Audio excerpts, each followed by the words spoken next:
This is the 2015 13-inch base model MacBook Pro with 8GB of RAM, 120GB SSD, and an i5 processor. If you own one, should you upgrade?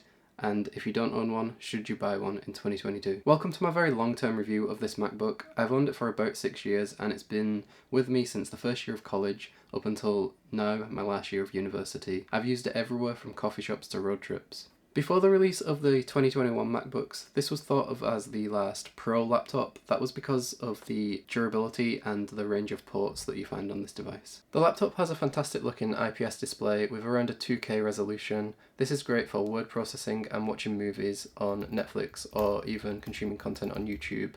It's great for basically doing anything, and if you go into settings and select more space, you can fit 2 programs onto the screen.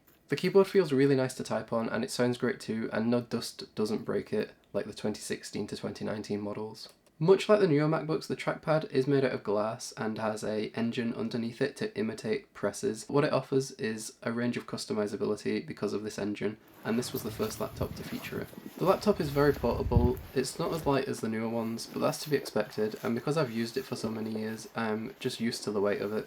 It's really not that heavy, and it fits into basically any backpack. Even though mine is quite big, I'm pretty sure it would fit into any. The weight is down to the solid aluminium build, and it has taken a couple of hits over the years and been completely fine, with a few scratches. Before moving on to some real world tests, there are a couple of issues with the laptop. The first one I noticed was with the laminate display coating that Apple put on to stop the sun from glaring. This started to rub off quite quickly, and I know Apple ran a repair program for this, but I don't think it's in operation anymore, and my laptop's too old to take it in for repair anyway.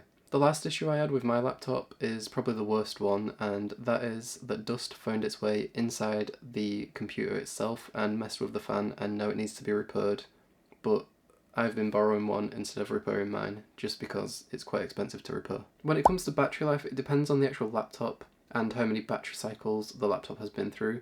This one that I own has been through 400, and anything over 1000 is bad. The battery life is actually quite good when it comes to note-taking, like word processing. I get 4 to 5 hours on the device, and I have battery left over after doing that. When it comes to anything intensive, the battery just drains really fast and the jet engines fire up. This even happens with Chrome after a few minutes of use. When it comes to streaming videos, I get 2 to 4 hours depending on what application I'm using and how bright this screen is and how loud the speakers are. Playing simple games like Minecraft is doable, but you have to have the settings turned down and the fans do speed up pretty fast. So this is video and audio recorded on the MacBook.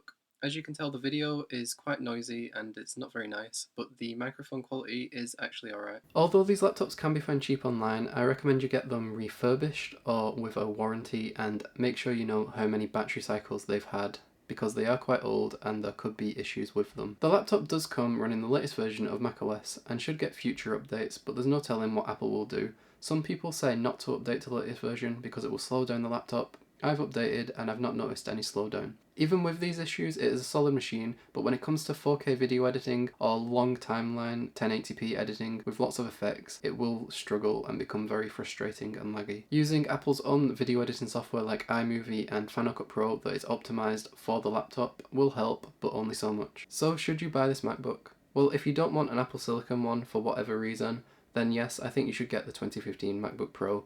That's simply because the 2016 to 2019 models have so many issues that they're not worth taking a risk on. But if you do buy this, then I recommend you get one that has been refurbished or comes with a warranty, because they are old machines and could also have issues. So will I be upgrading or continuing to use this?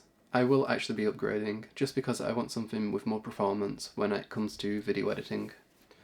But if I wasn't doing intensive tasks, I would definitely still use this laptop. I've been Oren, and if you made it this far into the video, I really do appreciate it. Thank you very much for watching. Please like and subscribe and check out my channel for more tech related content, and enjoy the rest of your day.